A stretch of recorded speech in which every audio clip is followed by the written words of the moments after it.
Hello, and welcome to Moving Right Along, a Muppet movie podcast brought to you by toughpigs.com. This is the podcast where we watch The Muppets Take Manhattan 2 minutes at a time and talk about it a lot.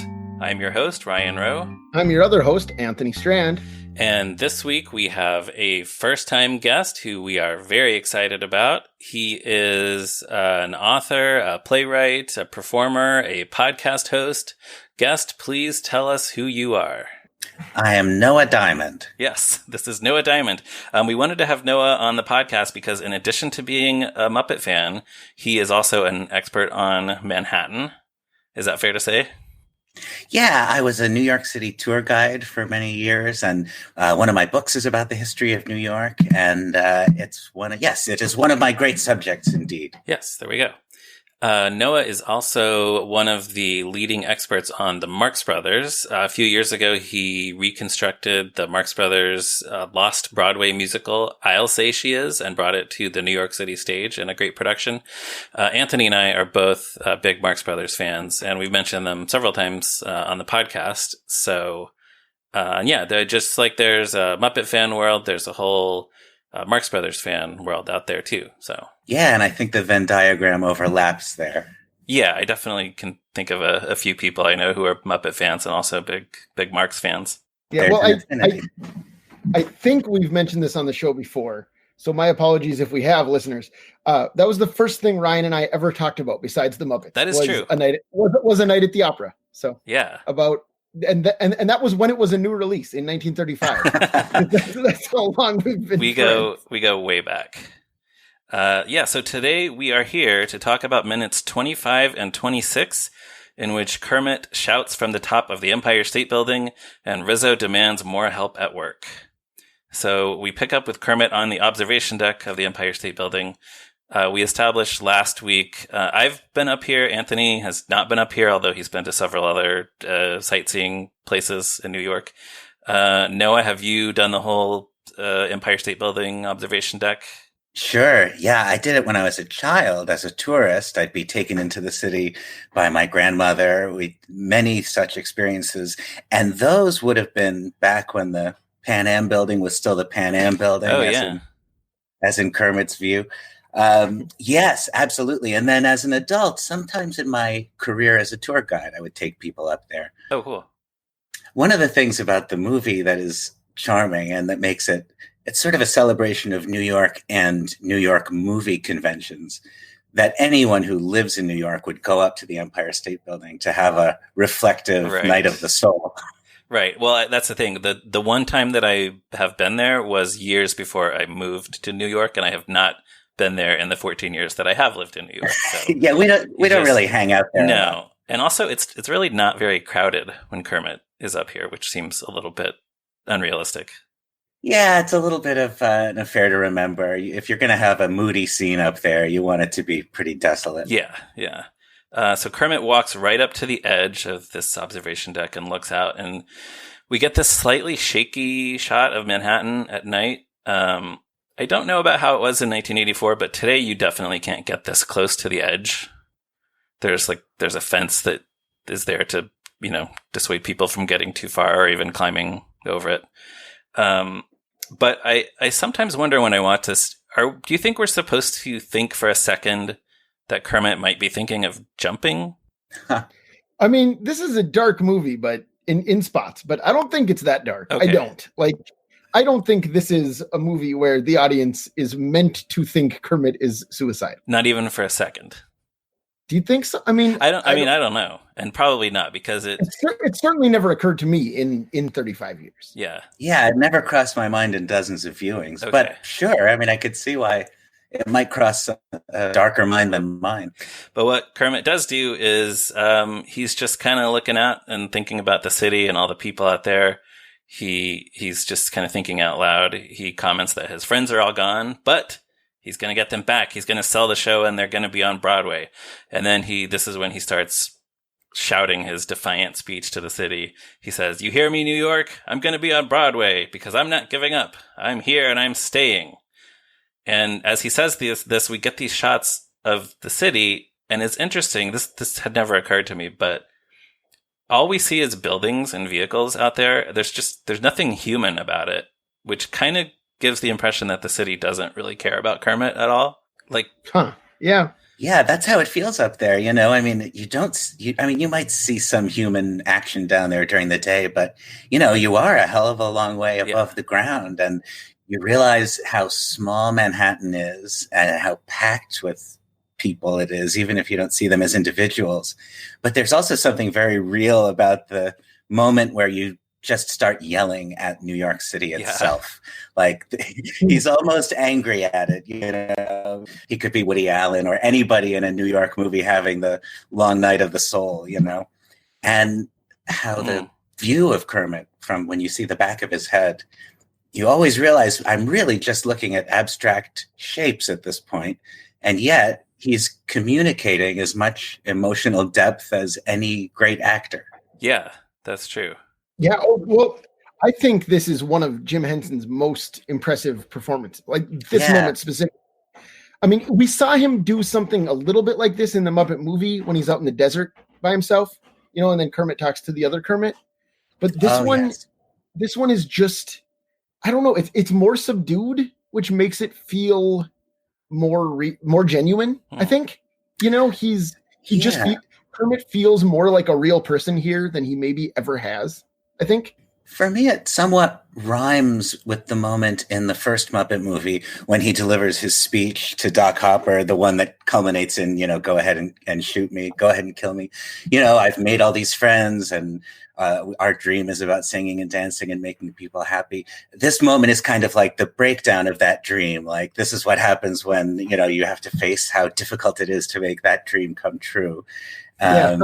I don't know what. That's not the same moment in the narrative of the story, but these two moments always seem to go together for me.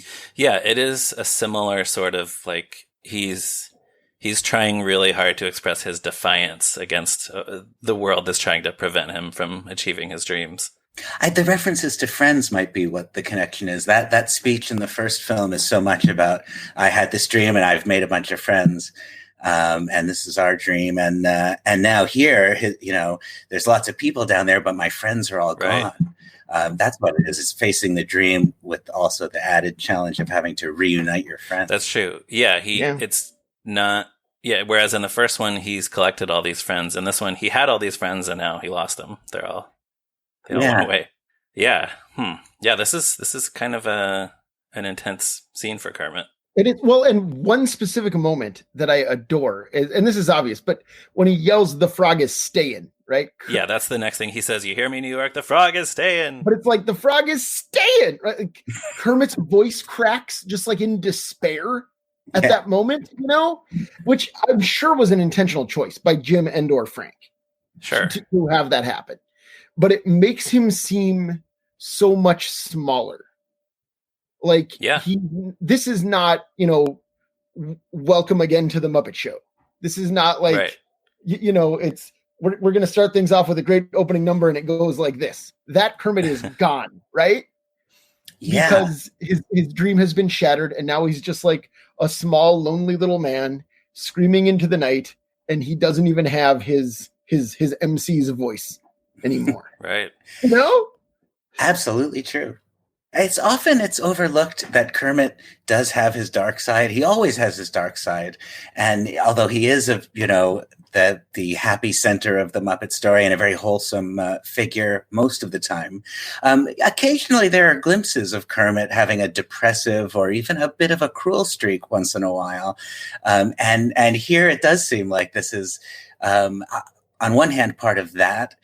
But then he's still so resiliently hopeful. I mean, it's still the frog is staying, and it's a moment that I've often either quoted out loud or at least reflected on in my long experiences as a frog trying to make it in the big city.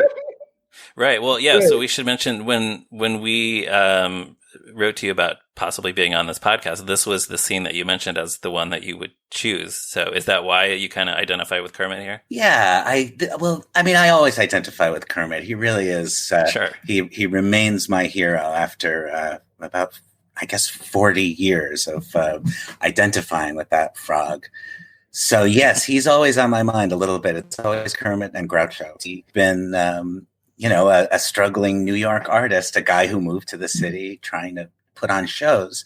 I've had many opportunities to relate to what Kermit's going through here, and even outside the context of show business and art and entertainment.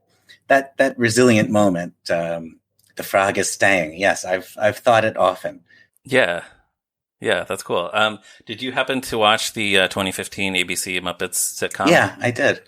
There was some of the criticism of that, which we've talked about on our other podcast, is that Kermit was kind of bitter and sort of a downer a lot on that show. What did you think of that incarnation of Kermit? Yeah, I agree with that observation about it. It seems this element was introduced in the Jason Segel movie a few years before that. He was very sad in that movie. Yeah. I enjoyed that movie a lot, especially on first viewing. I was really delighted with it.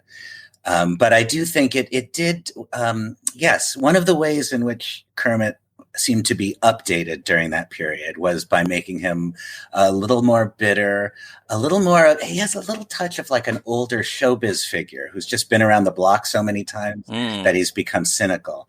And I don't know, I think I have mixed feelings about it, as I do with all post-Henson Kermit. Yeah. I no doubt but that the character should continue and that it's not always going to be the same. But, I am of that original Muppet generation for whom the Henson Kermit really is Kermit. Sure. And the successive Kermits are Kermit in the same way that I'm Groucho when I play Groucho Marx. Close enough, better than nothing. But there is no denying. And so I think for that reason, one of the ways to do Kermit, if you have this challenge of recreating something like that, is, have fun with his wholesomeness. And I think that's part of what they're doing. That sitcom in 2015, I thought it was only somewhat successful, but a noble effort. And, I've only seen one episode of the new Muppet series that's on Disney Plus. Mm-hmm. So I can't talk about that with much authority, but and that's a very different kind of thing. Yeah, but similarly with a lot of these efforts, I feel like, okay, I'm glad they're doing Muppet stuff, and that's a way to do it. And I'm a little removed from it in the sense of like I don't need it to be to fully satisfy me the way the original stuff does. Oh, that's an interesting take. Yeah, I mean, I think a lot of it too is these characters have so much history. It's hard for new writers to come in and figure out exactly how to write them sometimes. I think one of the reasons I was so pleased with the 2011 Jason Segel Muppet movie when I first saw it was because it was so brazen in its intention to play right to my nostalgia for the Muppets of my childhood. I mean, it really was for the Gen X part of the audience in so many ways. Yeah. And I loved being pandered to that way. I mean, it was delightful. Successive viewings, although I've enjoyed it, I have wondered if maybe it could have been better by doing a little bit less of what it pleased me so much by doing. Yeah, I think it would probably hold up better to repeated viewings if it had done a little less of that. I think so too. Well, and I think Muppets Most Wanted does do a little bit less of that. And I think that's why, like, I at least enjoy it more now than I do the 2011 movie. Right. Muppets Most Wanted felt to me a little more like Great Muppet Caper and the trilogy that followed Muppets Take Manhattan, Treasure Island and Christmas Carol and, genre films starring the Muppets. Yeah, sure. Yeah, I could see that. I guess we'll get to all of those if we stay on track with this podcast in a few years. So we'll talk more about that. Another thing about this scene, when we interviewed David Mish for Tough Pigs, David Mish, who worked on the screenplay for this movie, he mentioned another joke that he pitched for this scene that was rejected. He said, "When Kermit is on the roof shouting to the city, I wanted him to finish his impassioned speech and then hear a voice in the distance say, 'Shut up, we're trying to sleep.'" That would have been funny, but completely, just like the other one that we mentioned last week, I think, was he wanted to have like big King Kong gorilla legs coming out of the elevator in the lobby. But I think just like that, this would have been funny, but completely tonally inappropriate for this scene. Right. That's just not which Muppet movie this is. You know? Right. Yeah. Again, it's like I could see it probably Shut Up, We're Trying to Sleep. I could see in either of the first two, maybe. Yeah. But not I this one. think you could have done that joke here if he was on the roof of an apartment building or the building of the building where they're living in the lockers or something. But is that this film, The Lockers? Yes. Yeah. But yes, the unreality of having somebody say that to you, shout that to somebody who's yelling on top of the Empire State Building, takes it into a broader kind of satirical film than this is. Right. That's true. Although we do, so the next thing we see is it goes down to street level, and we see a familiar figure who's lurking in the shadows. That's Miss Piggy. It sort of seems like she can hear Kermit shouting because she's kind of looking up at the building, and we hear his voice echoing out. But maybe that's because Piggy is very tuned into Kermit. I don't know. Yeah, well, realistically, you wouldn't hear someone who is yelling on top of the building, but I do think that's what the film wants us to read. Yeah, I think so. Can we also talk about how great that shot of Piggy is? Yeah. Yeah. She's like hidden in shadows, like Orson Welles in The Third Man. You know, like it's such a we don't see her face really, but it's just like here's this Piggy in this striking hat and coat, like lurking about. What is she up? I don't know. It's such a there's so much in this movie that looks to me it's a much more visually interesting movie than either of the last two were. You know, like it's full of more striking shots like that. That's probably true. And it's the same corner where we just saw Kermit a minute or two ago.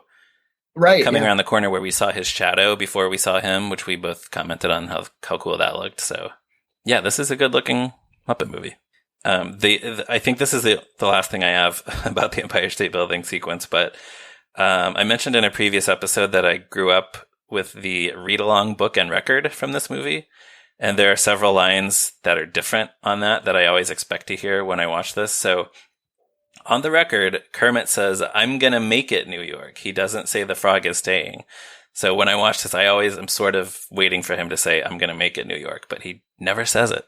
So also what sound did it make to tell you it was time to turn the page? It's sort of a chime. Uh-huh. And at the beginning, Scooter explains, because Scooter is reading the story, and Scooter explains that this is the sound you'll hear when it's time to turn the page.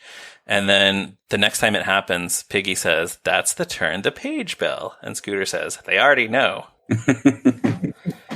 Beautiful. Which is a nice, little playing with the format. But yeah, somewhere out there is a video of me as a little kid jumping around my family's living room going, "The frog is staying." So if I can find that, I'll put an audio clip of that at the end of this episode. Please do. That sounds like good stuff. Yeah. So anything else about the Empire State Building before we move on? I mentioned earlier that I haven't actually been to the top of the Empire State Building. I've been to New York twice, and I just didn't do it either time.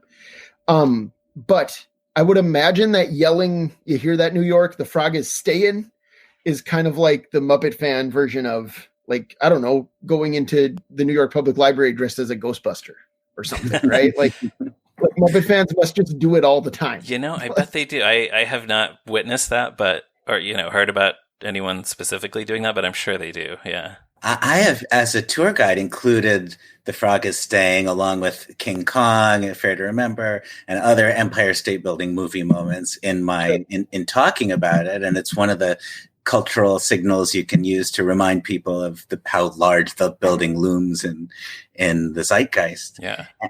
And I also think definitely in fiction and movies, often in real life too, New York itself is really a metaphor. New York is a metaphor for ambition and things like that. But you can have "the frog is staying" moment in any town, and whenever you have "the frog is staying" moment, you should assume that your ex may be stalking you.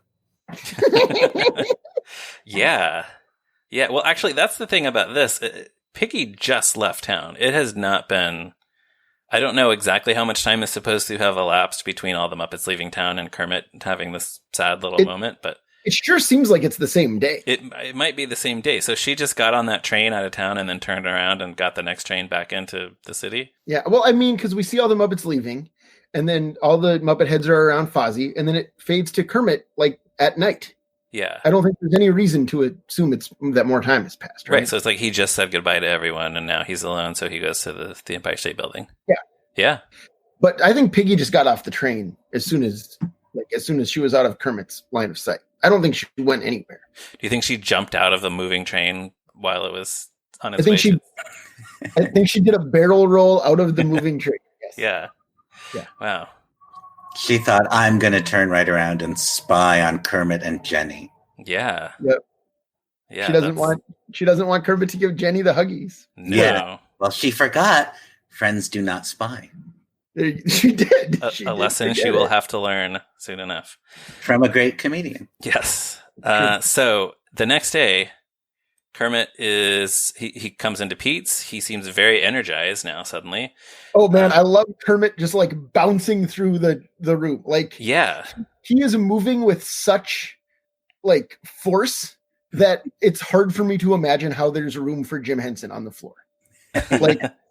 Like there's because the room seems full. Right. It feels like it's packed, and Kermit's just like bursting through it. Yeah.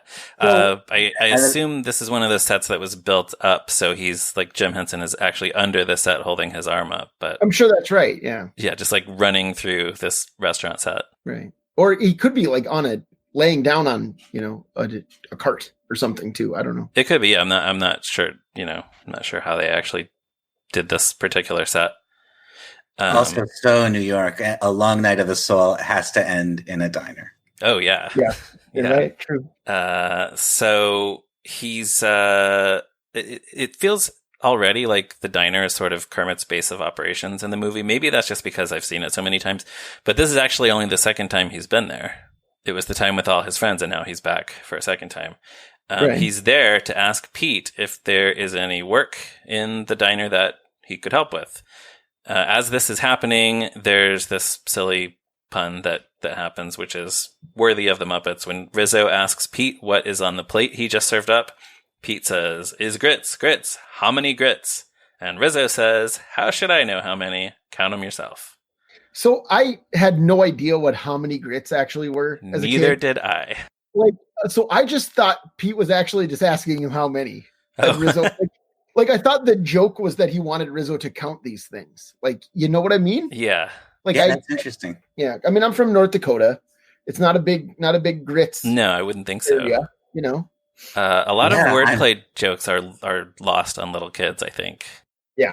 I'm sure this was my first exposure to the phrase "how many grits," but it is a beautiful pun. It's a pun that's just asking for it, and it's like the Muppets can get away with this kind of wordplay. It's similarly to the way the Marx Brothers can by delivering it with aplomb. Yeah, actually, this is I could easily imagine Chico Marx doing this punchline. Absolutely. Yeah. Yeah. So I guess, have either of you ever had hominy grits? Oh, yeah. Yeah. I have now. My wife is from the South. I prepare a nice plate of grits now, but in 1984, all my grits were ahead of me. Yeah, actually, same thing. My wife is from Missouri also. She grew up eating grits, and so that's when I've had them. Well, despite being from the southern part of the country, I had never eaten grits until relatively recently. I think I was sort of turned off by the way they look and the fact that they are called grits. Yes. Yeah. Is Texas a big grits area, though? Yeah, I think, you can find grits at a lot of like diners. And I mean, they serve it at Denny's, I think. There are a lot of Denny's in the cities in Texas. Sure. You can get grits in New York City too, pretty commonly as an option among breakfast sides. But maybe it's one of those things like bagels that's come a long way. When I was a child, my parents were shocked when bagels went national. Oh, is that right? Yeah, that's funny. Interesting. I could not tell you the first time I had a bagel or heard of bagels, but I feel like it's been my whole life. Yeah, my early childhood, I lived in Connecticut, which is not known for its bagels. But yes, I think the introduction of things like Linder's Bagels, supermarket versions, Right. Yeah. So maybe Grits also has in our lifetimes, gone from regional to all the rage. It had a moment. Well, so I did look up on Wikipedia to see what makes them hominy grits. And Wikipedia says hominy grits are a type of grits made from hominy, corn that has been treated with an alkali in a process called nixtamalization with the pericarp removed. So, of course, that's what they are. You took the words right out of my mouth. I don't know what any of that means, but you said it just like Elton Brown would say it, Ryan. but they're pretty good. So, Pete and Rizzo are arguing over Rizzo's efficiency as a waiter. Rizzo threatens to quit right in the middle of the breakfast rush. He says he will stay, but only if Pete hires some additional help. And he starts to open the back door to introduce another rat who's going to come in. But before we can actually meet this guy, that is where this clip ends. So we'll have to wait until next week to find out who this other rat is. It's a mystery. Yeah.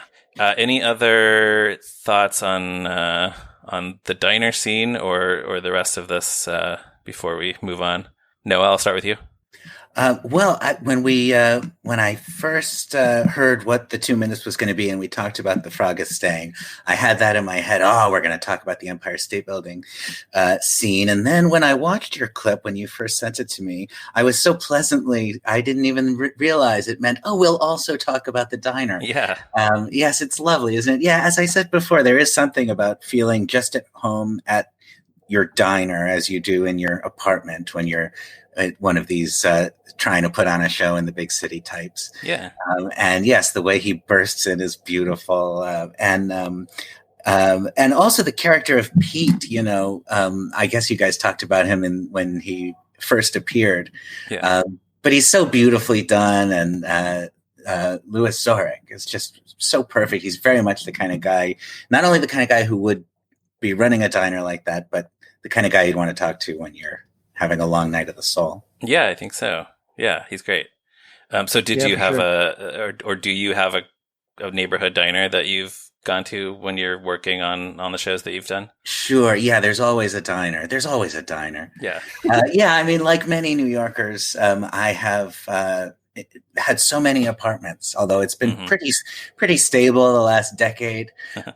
I've been so all over the city. Also, very often the diner you frequent during a period of your life has to do with where the show is, where the rehearsals are, sure. something else like that. But yeah, often you have a number of these places. But I think especially in big cities where you tend to live in small apartments, having that other place where you can read a book or plan your future it's and get some relatively inexpensive food at a place with probably a really large menu. That's right. Yeah, 24 hours. Yeah. Yeah, it's good stuff. I actually I had one other thing from this scene, which is that in the March 7th, 1983 draft of the screenplay, when Pete gets mad about Rizzo quitting, he refers to him as a devil rat, which seems pretty harsh. He's from New Jersey, though? I don't know. Like the Jersey Devil? Is he? I don't know. Rizzo's canonically from New Jersey. Oh, okay. He says it in Muppet Christmas Carol when the cat's chasing after him. Oh, he's from New Jersey. Totally forgot about that. So it fits. And unlike everyone else in that movie, Rizzo's playing himself. So, right.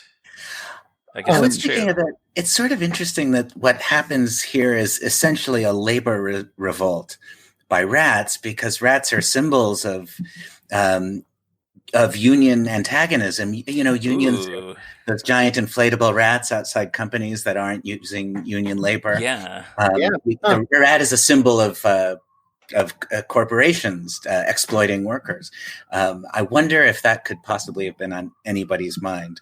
Obviously, the rat characters or Rizzo himself precedes this storyline. Yeah, but that's funny. He's mad about his working conditions, so he wants to bring in more rats. Yes, right. A rat workforce. Yeah, that's funny. All right, Anthony, anything else about the diner or these minutes? Yes. So one thing that jumped out at me is Kermit specifically asked Pete if he can work part-time so I can keep working on the show. Oh, he does, yes. Which we talked in a previous episode about how our previous guest, Stephanie DeBruzzo, mentioned that we don't see Kermit doing the work, as she said, right? Yes. But like, presumably, if he's only working part-time, he is tweaking the show. He is trying to find what's missing in the hours when he's at home and not working at Pete's. And I guess so. We just aren't watching him sitting alone in his apartment, like, you know, trying out different script changes or whatever. You know what I mean? Yeah, if he's working part-time, though, he would have time to keep working on the script. Yeah. And that it occurs to me, too, especially because we just talked about the diner as his sort of second home. Is Kermit still living in the bus locker, or do we think he has gotten an apartment now? Or yeah, he has an apartment. Grover comes over and tries to sell him tea. He found a nice place on Sesame Street. Yes, I actually love that idea that's where he's living during this movie. And perfect. That's when those Grover sketches are happening as well. Kermit is trying to work on his Broadway musical. Which just makes him even more aggravated. Yeah. So it totally makes sense. Yeah, completely understandable. Wow, there's a fan edit in there somewhere. Yeah, so get on it, listeners. Yeah, somebody out there make that and send it to us. Make it happen. All right. So, Noah, we like to ask our guests, what is your history with this movie? Do you remember the first time you saw it? How would you rank it along the other Muppet movies? Yes, I know that I saw it on its initial release. I was 7 years old in 1984. And I know that I saw it in the theater. I know it was a huge event for me.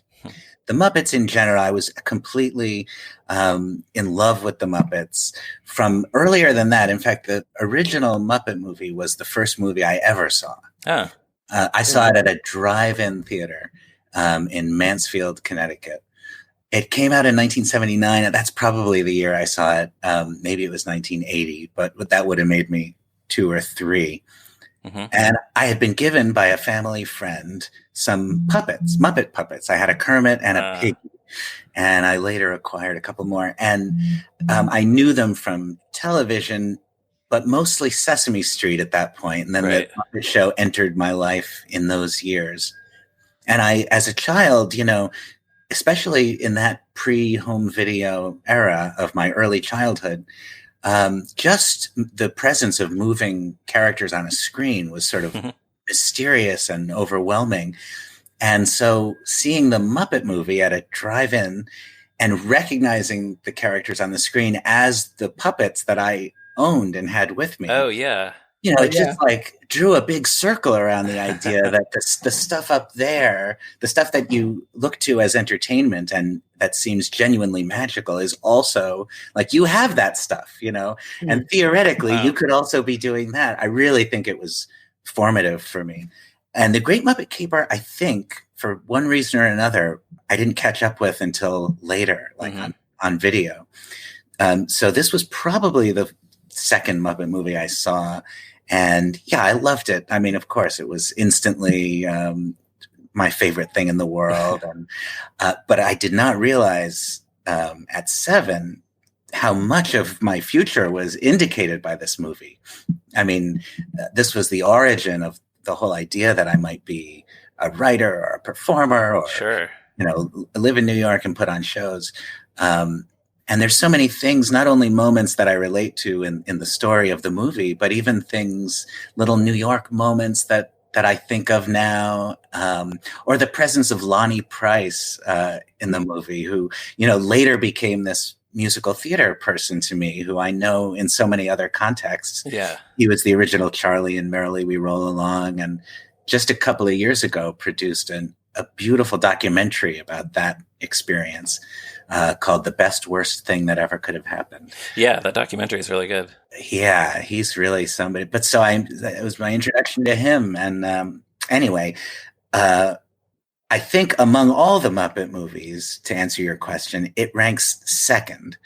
And it's kind of almost breaks my own heart not to rank it first, because it is the one closest to my heart in terms of its location and the specific thing of wanting to be on Broadway. And I can't tell you how many times I've found myself saying, we've got a show that we think you're going to love, and it has a great opening number that goes like this. I mean, that is my life. But the original Muppet movie is imprinted itself on me some years earlier and is even more, I think, is even a slightly greater film, objectively speaking. And is etched on my heart even a little more deeply. But this one is right on its heels. That is a very good answer.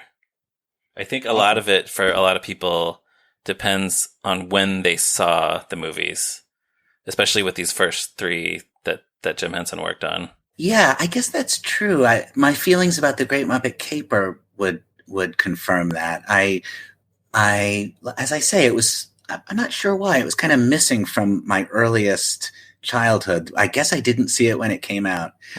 Although I did have some of the Burger King glasses. Oh, well, don't drink out of those. Decorated with scenes. Oh, really? Do they have lead in them? They had too much lead in the paint. Oh my goodness! If you still have them, don't drink out of them. I don't. If I did, I probably would have sold them years ago to produce a show. Sure. But I do remember those glasses. But when I see The Great Muppet Caper now, I haven't seen it in some years, but I did watch it some years ago, fairly recently, and was so dazzled and surprised by it because I don't have it lodged in my memory quite the way the other two original films are. Right. So in a way, it's exciting. It's almost like having a Marx Brothers movie I've only seen a few times. Yeah, you got to discover it. Yeah. Yeah, sure. That's really good. All right, well, if there is nothing else, we can wrap up for this week. Everyone, make sure you check out toughpegs.com on the internet, Facebook, Twitter, and all of those things. Our logo is by Morgan Davy. Our theme music is by Stacey Rosen. Thank you to both of them. You can also send us an email at movingrightalong@toughpigs.com. Let us know what your thoughts are on this movie. You can find me on Twitter at Ryan Roe. And can I just say that, like, I feel terrible with Noah being our guest. For years, my Twitter was at Zeppo Marxist. Oh, yeah. And I quit Twitter in March. Like, when the pandemic hit, I was just like, I'm done. I'm out of here. So I deactivated my account. But like, yeah, that was 10 years. 10 years I had that Twitter, How long does it take after you deactivate a Twitter handle for it to become available for somebody else? 30 days. Oh, so anyone could snatch up at Zeppo Marxist now. If someone wants at Zeppo Marxist, it's all theirs. I'm getting a lot more reading done than I used to. I'm sure, but... Well, I'm especially pleased and impressed that your Twitter handle was named after Zeppo Marx. Well, it's one of those things where I thought it would be the funniest one. Like, the idea that I would name it after Zeppo was funnier than naming it after any of the others. I felt Zeppo is absolutely funnier and fascinating. What could be more interesting than an uninteresting Marx brother? Actually, that's exactly the thing. Yeah, anyone could come up with Groucho Marxist as their Twitter handle. I'm sure someone has it, Yeah, well, now I want to know if there's at Gummo Marxist, too, because that's the only thing less obvious than Zeppo. That's right. And as we've talked about, Gummo, of course, was one of the writers on Muppets Go to the Movies. Yes. Which I don't know if you've seen that one, Noah, but it's a TV special from the 80s. There's a running gag. Where they do scenes from Casablanca and Wizard of Oz. Yeah. I remember it. Yeah, there's a number of references to they don't say Marx, but just like Gummo is one of the writers. And when they do the Three Musketeers, it's Athos, Porthos, and Gummo. Oh, is that right? I probably haven't seen it since it was new. Sure. Oh, that's great! I've got to find it again and make that known in the Marx Brothers community. Yeah. Sure. We can send you a copy. I mean, I know Ryan and I both have digital files of it. Yeah. Somewhere, so. And then in the end credits of that, it does actually say in the writer credits, Gummo is one of the names listed. So nice. Oh, there's a lot of Marxian Easter eggs in the Muppet canon. Yeah, for sure. Well, Anthony was reminding me earlier, we had an episode when we were talking about The Great Muppet Caper. We had an episode called Groucho Glasses because there's the scene where they're trying to sneak into the Mallory Gallery and they're all wearing Groucho glasses. Yeah, that was my Facebook cover photo for a while. That's a good one. I love that. So speaking of you being on the internet, Noah, where can people find you and your work on the internet? NoahDiamond.com is my website. You can find portals to all kinds of things there. Lots of Marx Brothers stuff and also lots of non-Marx Brothers stuff. You can buy my books, buy multiple copies in case you want to read them multiple times. And you can also find me on Twitter and Facebook and all of those things. And you should definitely do that. Noah has a lot of great stuff out there. I'm also the co-host of the Marx Brothers Council podcast, which is a monthly Marx Brothers discussion, and you can find me there too. In fact, our next episode that we're recording, actually, I won't say that because you release these after the fact. Yeah, it'll be a while before this one's out. But yeah, if you have any appreciation for the Marx Brothers, you should definitely be listening to the Marx Brothers Council podcast because it is very good. And listeners, if you don't mind, please give us a positive review on Apple Podcasts or wherever, and tell all your friends about the show. And join us again next week for another episode of Moving Right Along. Bye. Count them yourself. The frog is staying. How should I know how many? Count them yourself.